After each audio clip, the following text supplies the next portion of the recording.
మనకి లవ్ పుడుతుందని పుట్టదు అందరికీ. లవ్ అంటే చాలా ఇష్టం మనందరికి పాపం. అర్థమైందా? ఇష్టమే కదా. కానీ ఏంటంటే లవ్లో చాలా లోతుగా ఆలోచించాలా వద్దా? అమ్మాయిని చూస్తేనే పుట్టదు లవ్. రోడ్లో నడుచుకుంటూ పోతుంటుంది, చూస్తే లవ్ పుడుతుంది. వెనక పుష్పం కావాలని, పుష్పం తెచ్చి ఇలా కాలీఫ్లవర్ లాంటి పుష్పం కావాలని. అలాంటి లవ్లు కాదు.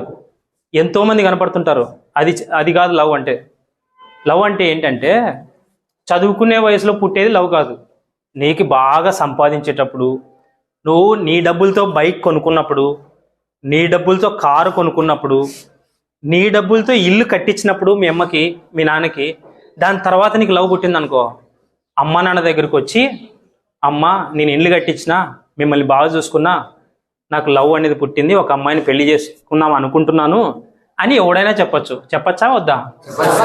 మరి ఏమీ లేకుండా అమ్మ నాన్న డబ్బులతో తింటూ ఉంటూ బట్టలు గిట్టలు అన్ని తీసుకుంటూ షూ తీసుకుంటూ మళ్ళీ లవ్ ఎక్కడి నుంచి పుడుతుంది? పుట్టచ్చా?